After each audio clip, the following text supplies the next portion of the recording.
My name is Allan Nairn. I'm a freelance journalist. This is my third trip to Guatemala. I recently published an article on Guatemala in the New York Times, and this time we'll be doing a few short news articles and probably a longer magazine piece about Guatemala. And this is Nairn y Simon, a photographer. I'm a photographer and I'm based in New York, and this is my third trip to Guatemala.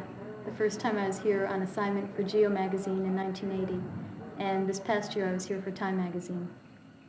In March, a new government took power here in Guatemala, led by General Efraín Ríos Montt. And the Ríos Montt government has received a great deal of publicity around the world. And he claims to be reforming some of the corruption in Guatemalan politics and has adopted a new military strategy, which is more subtle than that of the previous government. And because of this change in power, the United States government is now considering giving military aid to Guatemala in the form of helicopters, which are very crucial to the guerrilla war going on here. So this is a very important time to be in Guatemala to assess the situation. And we recently discussed these matters in Washington with people who have been following the Guatemala issue for a number of years. Could you start by giving us your assessment of the current human rights situation in Guatemala and how it may have changed in recent months? Well, I think the important factor is that there has been, over the last 6 months, evidence of significant improvement in the human rights situation in Guatemala.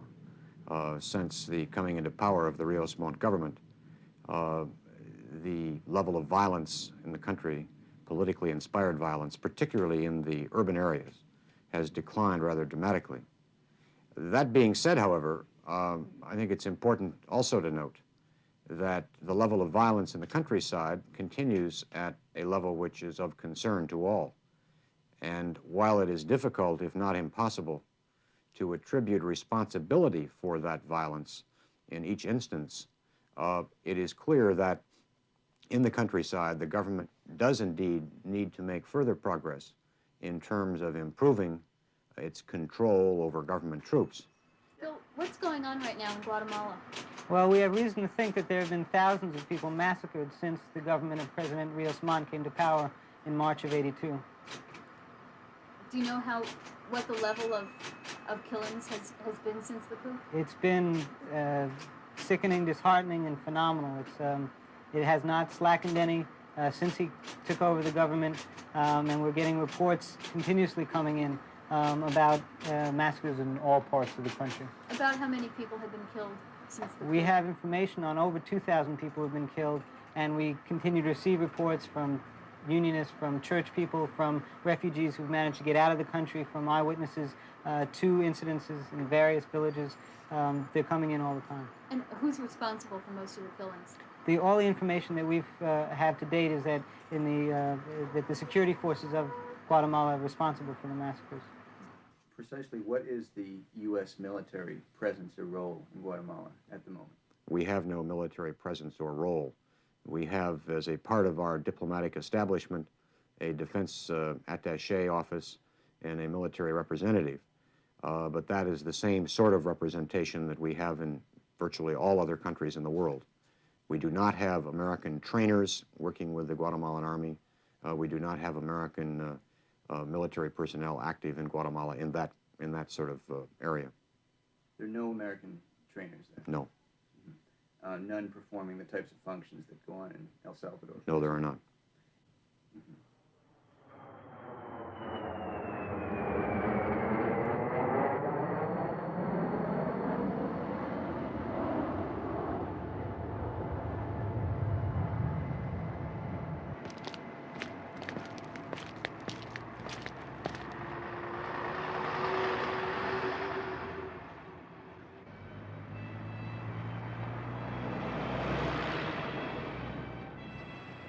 So do you think it's worth her going to Quiche? I don't know, because I don't know how much time we're going to be able to spend up there and whether we're going to be able to get anything that's worthwhile.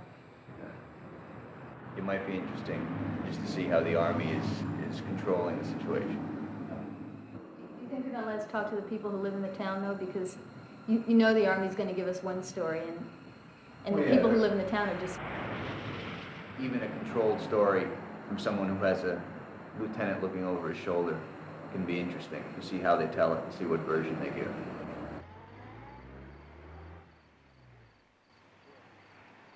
Guatemala is one of the most unequal countries in the world. There's a small oligarchy consisting of less than 1% of the population that is very wealthy. Many of them are millionaires from their exports of coffee and cotton and sugar. But the vast majority of the population is very, very poor. And a guerrilla movement has grown up here, which is now quite strong and is threatening to overthrow the government. And now it has reached the point where there's a very intense war going on between the army and the guerrillas, which seem to have popular support in a number of parts of the country, especially the northwest, Quiche, which is the area we're thinking about going to right now.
You've been doing a health survey here in Nebach. What is the situation with the health and the nutrition level of people here? Well, nutrition is a main problem here. Malnutrition, 80% of the population probably is malnourished to some extent. 80% malnutrition. That's a rough estimate. I have no idea, but from what I've seen in the last 5 days. Have some people been dying of hunger? Oh, absolutely. Yeah, a lot of people are dying of hunger. Can you give some idea what? And secondary effects of that? No, it's hard to pin that down. But a good number of people. Yeah, and the effects of malnutrition. All the infectious diseases, measles kills here. Mm-hmm. TB is killing. TB is rampant. It's endemic here. What is the level of tuberculosis? I would say probably 60% of the population. 60%. I don't know from what I've seen. And how can people work when they're so malnourished and there's such a level of disease? Because it's their lifestyle. They're used to living with disease and a high infant mortality rate. That therefore they have a lot of children. And to them, work is of most importance. It's their pride. But physically, how can they do it? It's the magnificence of the human endurance. It's you'll see the people working. I see a man with a collapsed lung from TB. Mm-hmm. That's still carrying 40-pound ricks of wood, mm-hmm. 14 kilometers on his back. How can you do it? Well, I don't know. I couldn't do it by myself.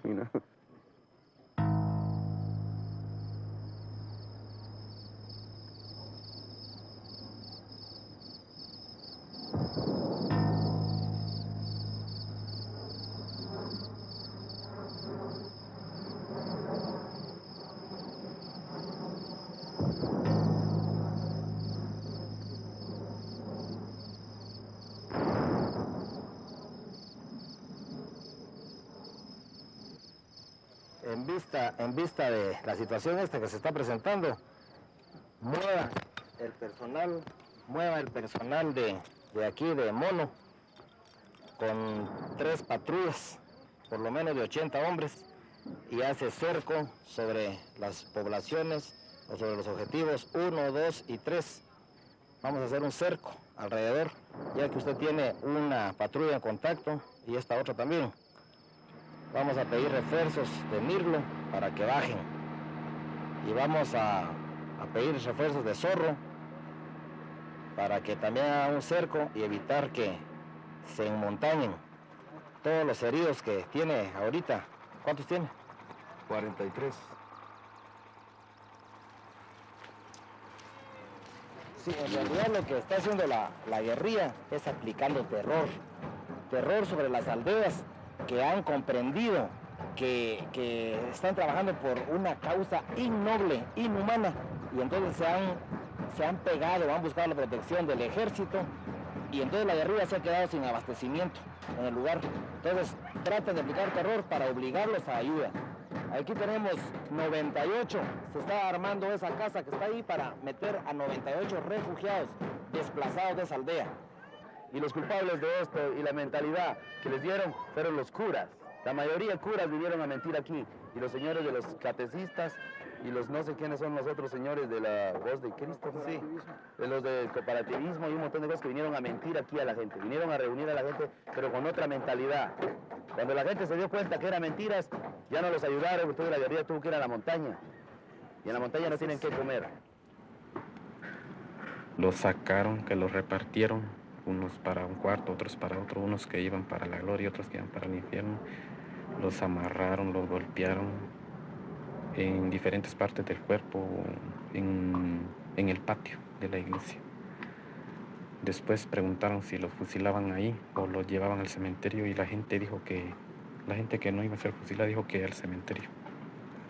Los llevaron y me dijeron que yo apuntara a la gente. Yo apunté los nombres y eran como 105 los que quedaron. Y buscaron asadones, fueron a hacer un foso como de unos 5 metros, más o menos, de aquí para allá. Unos 5 metros de largo por unos 3,5 de ancho. Y los pusieron, los ponían a la orilla del foso y les pegaban un balazo en la frente. Y nosotros, toda la gente estaba ahí mirando como unos 10 o 12 metros. ¿Y cuántos murieron? Murieron 24. ¿Y quién eran la gente armada? Eran soldados. ¿Cómo sabe que eran soldados? Porque después ellos dijeron que eran del ejército y que ellos estaban ejecutando la ley de Ríos Montt. Ella calcula que tendrían unos 12 años. La sacaron, pero cuando ella comprendió y vio que ya se había quitado de la puerta y que se habían llevado a las chicas, entonces ella huyó, pero ya había entrado la noche. Huyó y se fue a meter entre el monte, pero la oyeron y le dispararon. Y ella se tiró y se fue rodando en el barranco y ahí pasó la noche. Ella oyó, dice, ametralladoras y oyó muchos disparos. Y ahí pasó la noche ella angustiada y golpeada. Y cuando caminó, cuando fue a buscar a la vivienda donde estaba su mamá, estaban todos, los habían quemado, la vivienda estaba incendiada y la gente también. Y ella empezó a ver cadáveres carbonizados. Encontró a su mamá y su mamá solo tenía la mitad del cuerpo quemada, pero estaba muerta y nada más así, acostada con las manos juntas. Y entonces oyó una voz de una anciana que le decía: no seas ingrata, mátame de una vez. Y entonces pasó por la casa donde ella había estado y solo encontró a todas las jóvenes que estaban regadas por el monte, por el camino, por ahí, alrededor de la casa, muertas. ¿Qué pasó en su aldea?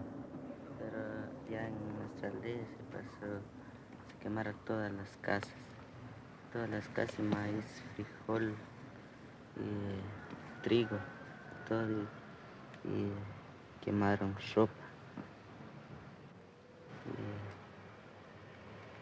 ¿Y cuántos murieron en su aldea? allá en nuestra aldea casi se murió 15. 15. 15 en nuestra aldea. Sí. ¿El mismo día? Sí. Bueno, definitivamente el comunismo lo que persigue son sus intereses aún a costa de cualquier otra cosa, ¿no?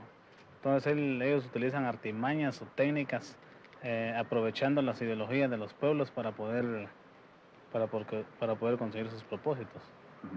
Por ejemplo, digamos aquí el pueblo es eminentemente religioso, ellos tratan de infiltrarse a través de la religión para poder conseguir sus propósitos. Si el pueblo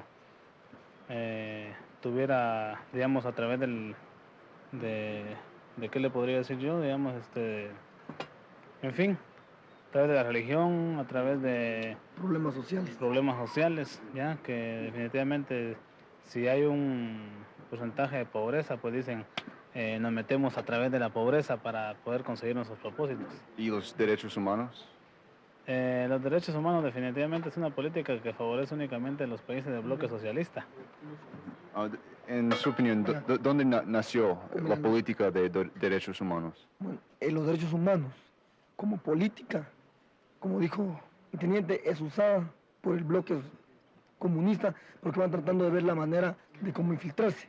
Ahora, los derechos humanos, como guatemaltecos que somos nosotros, como gentes y como nuestros hermanos paisanos que son las demás personas que han militado grupos subversivos, los derechos humanos en Guatemala se han respetado, pero la difamación de que hemos sido objeto en el exterior ha sido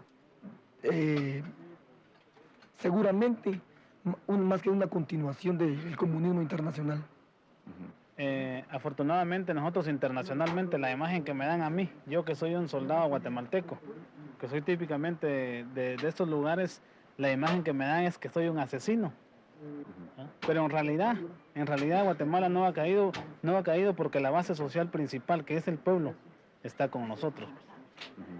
Entonces creo que Guatemala todo el tiempo así se mantendrá libre, aunque para el exterior, aunque para los periodistas extranjeros, nosotros seamos unos asesinos, que es completamente falso. ¿Qué es la importancia de la ayuda de los Estados Unidos en su lucha? La importancia de los Estados Unidos en la lucha que se está llevando a cabo es definitiva, podría decir. Es definitiva porque si tú ves por aquí en estas regiones se necesitan helicópteros y necesitaríamos otras armas, ¿no? ¿Qué responde usted a las denuncias que dice que el ejército está torturando gente? Bueno, definitivamente es el comunismo internacional nos acusa a nosotros de esas cuestiones únicamente para desprestigiarnos. Porque yo, que soy un soldado típicamente que en mis venas corre sangre guatemalteca, no tengo ni el suficiente corazón como para poderle meter el cuchillo a un hermano guatemalteco. Claro que sí tengo el suficiente coraje como para en combate poder pelear contra un enemigo, que es el comunismo internacional, y con ganas lo mato, ¿ya? Pero en combate en el cual él me está tirando. Pero yo, mis principios morales, mis principios éticos, como soldado, como cristiano, no van en el cual yo te pueda degollar o te pueda meter un puñal.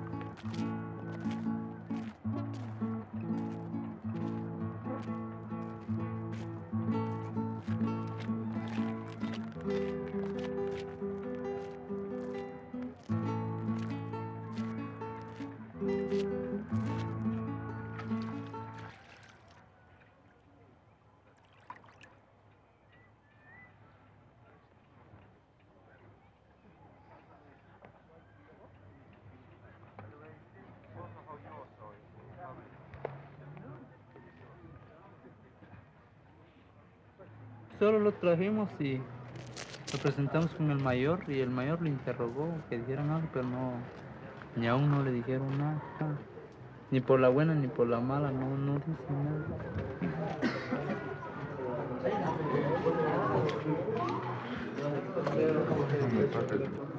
El artesano pobre lucha al lado del obrero. El campesino pobre lucha al lado del obrero. La riqueza la producimos los pobres. El ejército agarra campesinos pobres. Unidos tenemos una fuerza invencible. Toda la familia está en la guerrilla. ¿Qué otra cosa interesante? El ejército guerrillero de los pobres hasta la victoria siempre. Guerra popular. Estos son diferentes frentes que tienen miedo.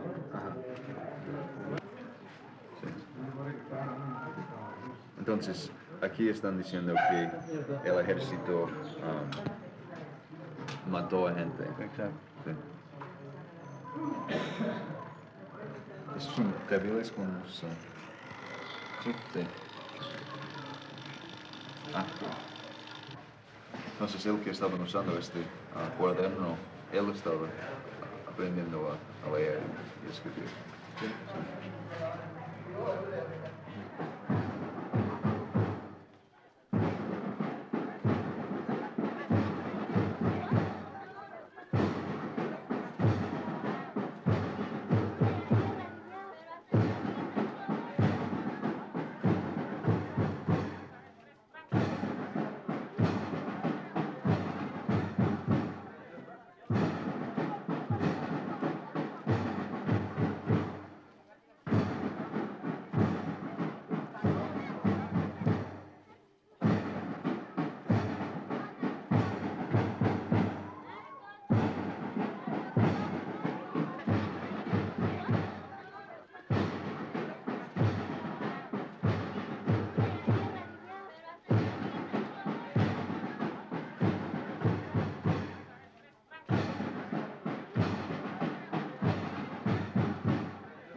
Pero no quieren decirlo Sí, pero voluntariamente. se le saca la verdad. Ah, sí, sí, sí. ¿Cómo se puede hacer algún guerrillero? Más o menos pegándole. Ah, sí. Para que decir la verdad. ¿Pegándole cómo? Lastimándole. Más o menos ahorcándolo. Sí. Sí. Sí. Hay otros métodos también. Hay otros métodos. ¿Qué, por ejemplo? Vamos a trocerle la mano. ¿Ah, sí? Sí. ¿Pero es efectivo? ¿Solo mano? Las dos. Ah, las dos. Sí. Ajá. Así es como se han logrado. Y ya también si ya los interrogaron, pues no hay más que les resta matarlos. Ah, sí. ¿Y cuántos mata? La mayoría se mató. Ustedes, después del golpe, todavía están usando los mismos métodos de interrogación. Que si estamos utilizando los mismos métodos, sí. Los mismos. Aquí también, sí. Aquí también. Sí. En todas partes. Sí, sí. Cuando se entra en una aldea, ¿qué se hace? Se le pregunta a la gente. Entonces saca a la gente de las casas. De las casas. Registrando casas también. Sí. ¿Y pregunta de qué manera? Preguntan al comisionado o a otra persona que le informe a uno quiénes son los que hacen cosas fuera de la ley. Sí. Y cuando se sabe más o menos que todos son colaboradores, ¿qué se hace? No hay otra cosa que resta. ¿Qué es? Que matarlo. ¿Así? Entonces, ¿matan ellos de una vez? Sí, sí. Si ellos no quieren el bien, ¿qué resta más que bombardear las casas? ¿Bombardear? ¿Con qué? Bueno, con granadas o alguna otra cosa. O bombas colectivas, armas colectivas. ¿Qué son armas colectivas? O son bombas de estos gruesos, son cañones que lanzan. Sí, pero ¿usan bombas de helicópteros o de Sí, aviones? de helicópteros. ¿Qué es la cantidad más grande de gente que ustedes han matado de una vez? Bueno, realmente en Sololá se mató a cerca de 500 personas. La verdad es que hay un dicho que hay que es muy real, que la población civil es a la guerrilla lo que el agua es al pez. En este caso, la guerrilla no puede subsistir si no tiene el apoyo y la colaboración de la población. Actualmente los Estados Unidos están considerando dando ayuda militar aquí en forma de helicópteros. ¿Qué es la importancia del helicóptero para ustedes? Sí, el helicóptero es un aparato que se ha convertido de gran importancia, no solamente aquí en Guatemala, sino que en otros países en donde han tenido problemas de contrainsurgencia. Como Vietnam. En Vietnam, por ejemplo, fue una de los helicópteros, fue un aparato muy utilizado. ¿Y también pueden usarlos en combate? Claro, sí, el helicóptero, si es un helicóptero ya diseñado propiamente de tipo militar, sí viene artillado para apoyar a unidades terrestres. Vienen artillados con ametralladoras o con lanzacohete. ¿Y qué tipo de morteros usan ustedes? Bien, hay varias clases de morteros, pero las que están usando las patrullas pequeñas es el mortero Tampela. Tampela. Sí, es un mortero de 60 milímetros. ¿Y es muy poderoso? ¿Tiene mucha fuerza para destrozar? Sí, es un arma muy efectiva y que se le ha dado muy buen uso y muy buenos resultados en las operaciones de patrullaje. ¿Es arma antipersonal o qué Sí, clase? Es arma contrapersonal. ¿Tiene una aquí? El Tampela.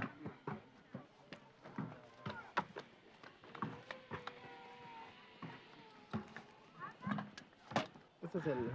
Ajá. Aparte de eso, que es muy liviano y es fácil de transportar. Ajá. Y fácil de operación también. Entonces es muy ligera y pueden usar con la mano, ¿verdad? Exacto, sí. Con la mano.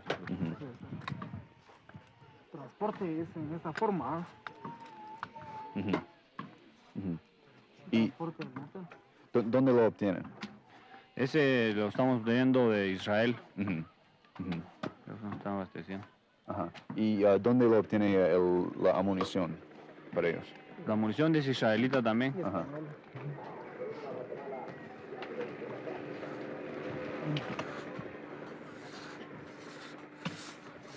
¿Ellos quisieron salir de Salquil o el ejército les trajo para protegerles? Agarrados, el ejército los trajo para protegerlos, para que ya no sigan colaborando con el guerrillero. Entonces ellos no quisieron salir voluntariamente. No quisieron salir voluntariamente, se les hizo un llamado por el gobierno, les dio un mes de plazo para que se entregaran. Entonces ya el ejército se encargó de ir a sacar a toda la gente ya de Salquil, todas esas aldeas. ¿Y cómo reaccionan ellos cuando ustedes llegan para entregarlos? La gente de las aldeas. Bueno, ellos cuando el ejército llega... Sí, para entregar ellos. Se huyen de sus casas. ¿Verdad? Como ellos huyen entre las montañas, entonces el ejército se obliga a matarlos. ¿En cuál de ellas han ocurrido hechos como este? Bastantes veces ha ocurrido. Específicamente, ¿qué son unos ejemplos de aldeas donde ocurrió? En Salquil, en Sumal chiquito, Sumal grande, Acul. Which tape you're listening to? It's the tape from the soldiers in Quiche, the ones that we were talking to up there. About what they do when they come into a town? Yeah, they were the ones that we were talking to who were explaining how they'd surround the town when they go out. That's it seems that the strategy seems to be now that they go into all the little villages, kill about a quarter to a third of the people, take the other quarter to a third of the population, round them up in these refugee camps, like we saw, where they then in order to keep them alive, have to give them food and a little bit of shelter. And then the remainder of the people are just left to wander in the mountains. And like that one sergeant said, if they find any of them, they kill them because they assume that anyone who flees from the army is a guerrilla. Yeah. Did you feel afraid at all when we were up there? Not really afraid, more very depressed, being around all the officers who were constantly bombarding you with lies in a very sincere and vigorous way. I mean, it is dangerous here, obviously, but I think because we're American citizens and American journalists, we have a great deal of immunity. Yeah, I feel pretty funny when we go back to the States sometimes and everybody's saying how brave you are to be in Guatemala and stuff, but if you're an American and if you're us, I mean, to a certain point you're protected, and the people who live out there, the peasants they have no protection. Yeah. Yeah, it would be politically very, very damaging to the government if they did anything to an American journalist. And I mean, because of that, there is some degree of danger. But if you compare our situation to that of just about everyone we meet, they are in more danger than we are. Yeah. Just about every single Guatemalan we talk to on either side. And so, in that kind of environment, it's hard to work up a sense of imminent doom.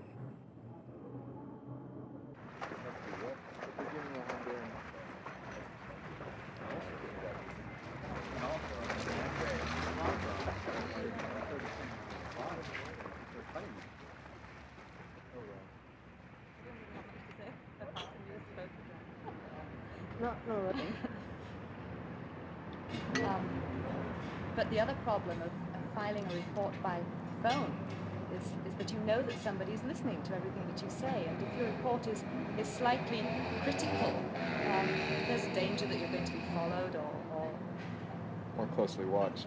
Or closely watched, and you know that you're going to be marked from then on. So you have a choice of either saying something which is fairly innocuous, which isn't going to offend the government, or saying something which you might consider to be true. For example, if it's a report about massacres and you consider that the army were responsible for that. If you say directly over the phone, so many people were killed, and according to such and such a report or eyewitness, the army were responsible, its responsibility is directly attributable to the government, then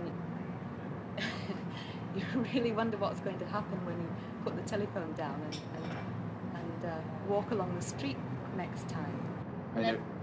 Like there have been many months in Guatemala over the past 2 years when the massacres have been at their worst, like 2, 3, 4 month periods where nothing would come out in the major U.S. media, and in that period maybe 4,000 people had been killed.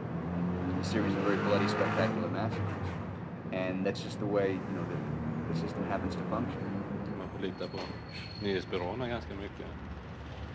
Och den information som de får ut är oftast hur många dödas på ett ställe utan att ge någon bakgrund till vad det är som egentligen har hänt.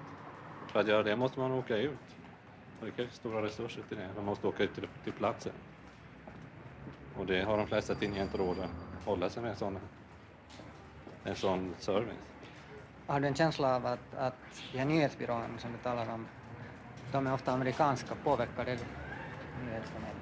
Jag tror inte att det påverkas så mycket vilken nationalitet det är. Det spelar ingen roll om det är franska, amerikanska eller spanska, för de sitter här i huvudstaden och de har i alla fall ingen möjlighet att ge sig ut, utan de är också hänvisade till den censuren som militären har i sådana här diktaturer.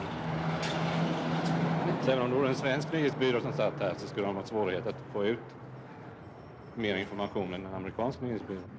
Nu tycks här finnas massakrer i full skala, alltså man dödar en massa indianer och väldigt lite tycks ha kommit ut av det här i den internationella pressen. Ja.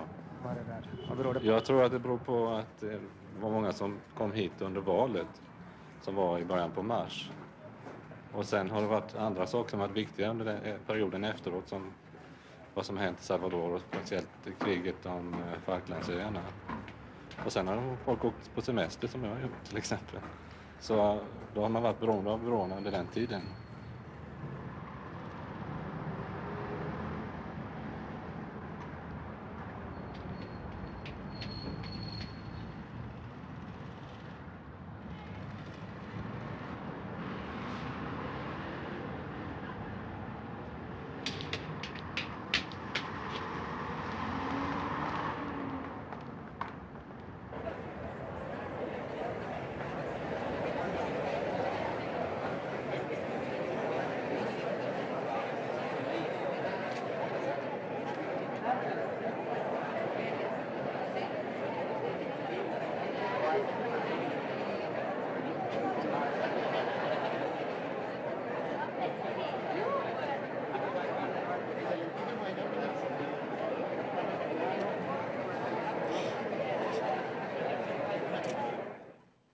tiempo de los fusiles ya pasó. La conquista de las bayonetas ya pasó. La conquista de los dólares ya pasó. Perdón, de los rublos también. Ahora es la conquista del amor. Y aquí estamos precisamente para decirnos hola. Buenas noches.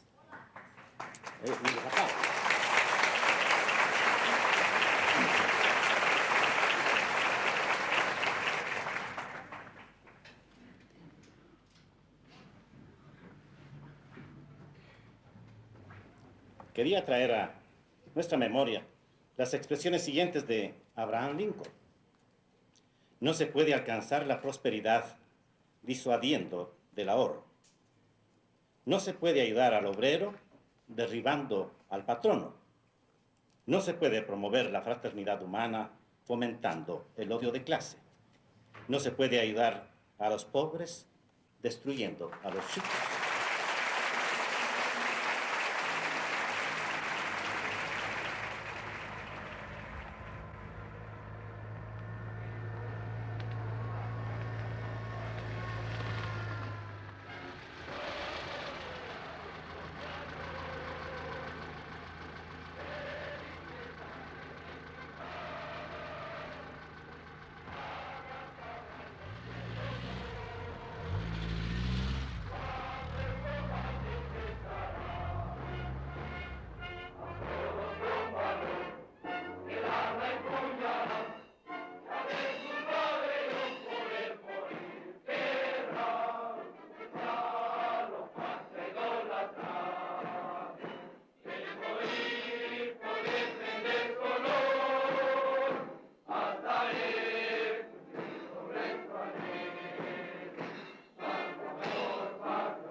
Acá en la Escuela Politécnica es el centro de formación de oficiales profesionales del Ejército de Guatemala.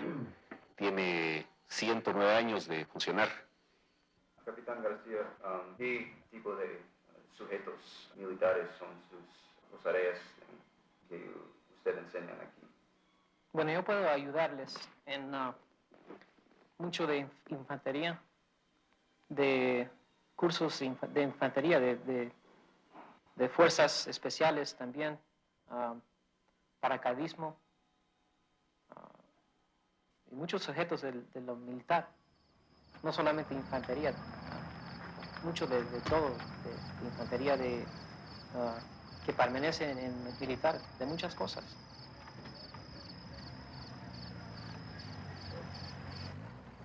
¿Qué distancia les dije a ustedes que deben de rastrear dentro de los lagos? De 40 a 50 metros, ¿o no se los dije? Van a ir ustedes con su gente y se van a morir. ¿Ustedes han participado en otros tipos de patrullas? ¿O qué son las varias clases de patrulla que practican los cadetes?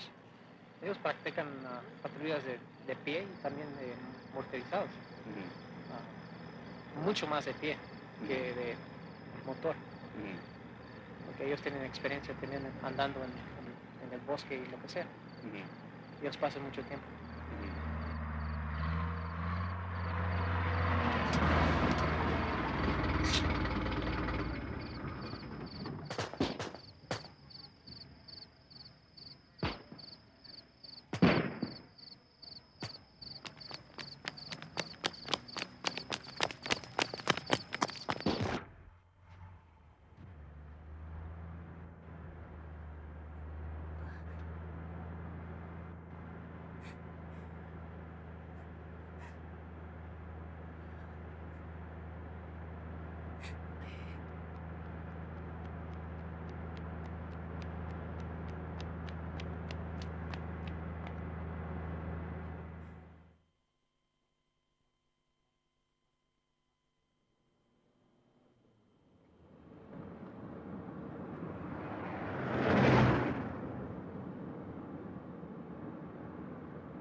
Well, I think there'll probably be a fair amount of interest in the States and the fact that a Green Beret is teaching combat at the Polytechnica, because since 1977 it's been generally assumed in the States and in Congress and in the press that the U.S. has stopped all military aid to Guatemala, and because Guatemala refused to accept human rights conditions. Yet his role, as he said, is essentially not different from the role the U.S. advisors are playing in El Salvador.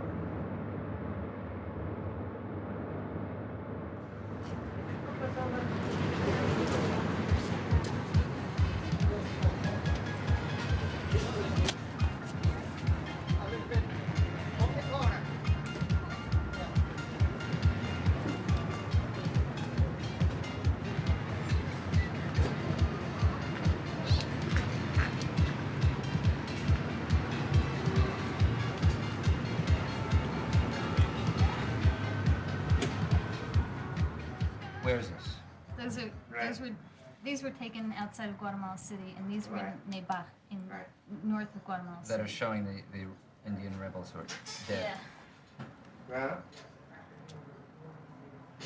Those are four guerrillas who were captured by a civil patrol, and then they were brought in, and they threw off a grenade as a suicide act while they were being held in the army outpost, and they sort of finished off themselves, and They were captured by the civil patrol or killed by the civil patrol? They were captured by them, and while they were in here waiting to be interrogated, one of them had a grenade hidden in his boot, and he set it off as a suicide act.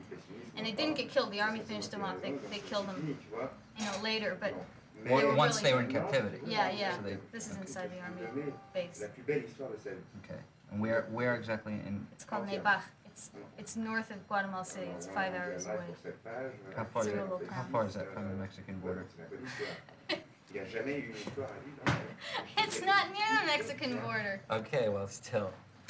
And don't say it is either. Well, what happened was in the last weeks, the newspapers have reported the deaths of thousands of Indians close to the Mexican border. So I think they want to do a tie-in. But I think these pictures are representative of the Army. You can say that's the kind of thing the Army does when they go in. Obviously, the close-ups and whatnot are much too graphic for Time magazine, that's for sure, though. So these we have no use, but the overalls are...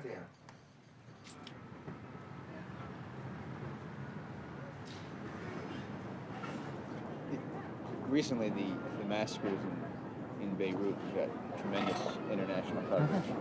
Yet, on an objective scale, as far as the number of people killed, a few hundred people killed, that happens every week or two in a place like Guatemala. Yet it rarely gets that kind of attention. Why is that? What are the differences between the stories? The biggest difference is that the Middle East is the single most covered region on the globe. A week rarely goes by that Newsweek magazine does not have a substantial Middle East story. In fact, I can't remember the last time there was one. And this really gets down to the straight. It's a professional principle of journalism rather than having anything to do with politics. If indeed we could find a massacre of 500 people that happens in or near Guatemala City on Friday, and we hear about it on Saturday, you can be sure it will be very heavily covered. It's the fact that it happened a long time ago, and you've got to go back and so you have someone come out and say 3 months ago this thing happened. It lacks the drama that they had in something like the Palestinian massacres in Beirut, where you could go in and there were these damn corpses. The essential difference is the number of the commitment that a news organization makes to covering a place. Because in Guatemala, if you had the presence of correspondents there, 1/3 of what you had in a place like the Middle East. Guatemala is a very small place. Yeah, there have been massacres an hour away from With most of the Guatemala massacres, City. you could be in that little town within 35 minutes, within 1 hour, and it could have happened the day before, and you could do the same. The difference is the correspondents simply aren't there because an overall news judgment has been made that it's not nearly as important an issue. I'm a freelance reporter and just came back from Guatemala, and I have an interview with an American military man there. Who was doing the same thing that the advisors are doing in El Salvador. And I wanted to find out if you might be interested in running that. Okay. Mm-hmm. Well, what would you what would you want to do then? I'm in New York at the moment. Yes.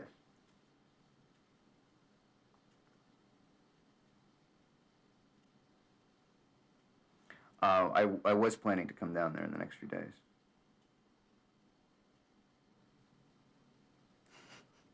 That's good.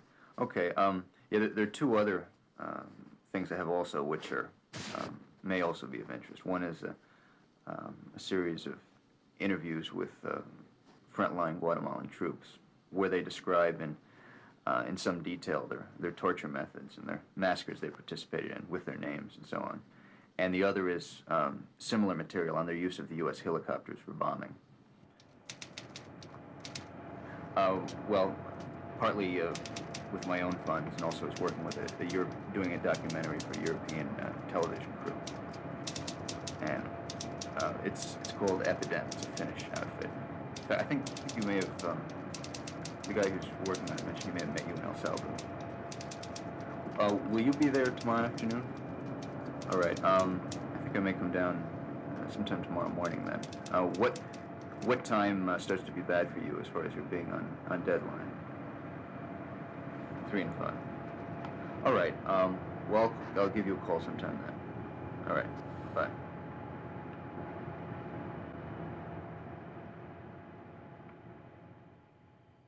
These are the suspected guerrillas who blew themselves up, Yeah, or tried to blow themselves up. It is a little graphic. I mean, it's a little bit. It's strong for us, but we've run things like that before. I mean, that's an effective picture. I wish somebody would use it. Well, it's really pretty good. And I think what we need, okay, well, you start out with a picture like that. You start out with a story about, now Amnesty International says that this is over the last several months that they've killed, I think it was 2,600, tortured and killed 2,600 people. And obviously the story you want to do is showing what's going on in Guatemala, that Ríos Montt, who's this, professes to be a born-again Christian, is in fact commander-in-chief of an army that's absolutely terrorizing and murdering the population. So I mean, how do you tell that story? Obviously the army isn't going to let you do it. I think you've got some nice, you get a very good sense of what the refugee camps look like. On the other hand, to be a cynical editor, we've seen so many refugee camps in so many places. So that you really want to come in tight, and if your story is the most brutal army in the world, how do you tell that story? And I don't quite see it here. You want to see something happen? You want to see a soldier maybe picking through it. Well, you want, I mean, that house, there was nothing in it. It was overgrown with weeds, which indicates that it had been a while since anybody had been there. You want a house that's really been freshly invaded. I don't know, kids' shoes lying on the floor, toys, or kitchen utensils to show that, you know, somebody was just there, that people lived there. What is completely missing is placing the attack on the peasantry in Guatemala in the context of long-term American policy towards Guatemala. The consistent American role in maintaining in power the thugs and murderers who are carrying these things out, that's almost never mentioned. And in fact, for example, well, another thing that's never mentioned these days is the Israeli connection. I mean, the Congress has in fact prevented the administration for the last few years from directly aiding and supporting the murderous regime in Guatemala, and they're really about the closest thing to the Nazis that you can find in the contemporary world. They have been prevented by Congress from aiding them directly, so they're doing it indirectly, and they're doing it indirectly through a client state, Israel, which is supplying arms and advisors and so on and so forth. Again, that you may find an occasional reference to that hidden in a story somewhere, but the nature of the system whereby the United States installed, maintained in power, and continues to maintain in power a regime which is, well, almost unmatched, I suppose, in its violence and brutality and sadism. This analysis of the situation is never presented. The media are major corporations. In fact, in terms of, say, employment, the major corporate media are among the major employers in the country, and they are, in fact, central corporations. So it's their ownership and management naturally reflects corporate interests. Those are the circles from which it comes, and it's not at all surprising that they reflect those interests. You mean a general corporate way of thinking? A kind of a mentality which accepts the framework of assumptions of corporate America, which means also the government, because the linkage is so close. It's one thing for the media to simply follow the state line in a rather passive manner, as you described. But it's something else for them to see themselves as participants in a high-level dialogue with the state, which I think they very much see themselves as. Yes, but and certainly accept all the basic assumptions, no question about that. But feeling that they have to be somehow convinced of basic policies, and generally going along, but occasionally dissenting and trying to nudge the state in one direction or the other. The journalists and the media in general simply reflect the atmosphere of the general intellectual community, the ideological system as a whole, which is, as in every country virtually, is very supportive of state policy.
Because of the alleged human rights violations, the Reagan administration has assured Congress that the United States has no military relationship with Guatemala.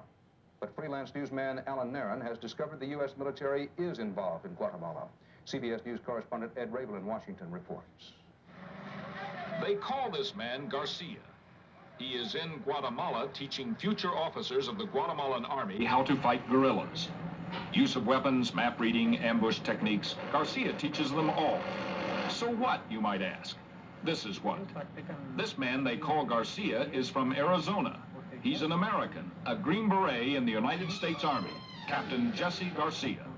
If an American military officer is in Guatemala teaching people how to ambush and how to engage in military operations, then that is just the direct contradiction of everything that Congress has been told by the Reagan administration. I can teach them all any American infantry type equipment that I've used. Radios, communication equipment, weapons, any of our weapons, M1s, M14s, M16s, M79s. That this American is teaching such things to Guatemalans with their record on human rights makes some congressmen on the House Foreign Affairs Committee angry. What makes them more angry, they say, is that the administration seems to have violated an informal agreement granting the congressman what amounts to a veto over any United States military assistance to Guatemala. The Army says Captain Garcia is in Guatemala as part of an officer exchange program. This is not a hidden program. We've been doing it for about 40 years, for the last 6 in Guatemala. We have an exchange instructor. He is teaching students in an academic environment.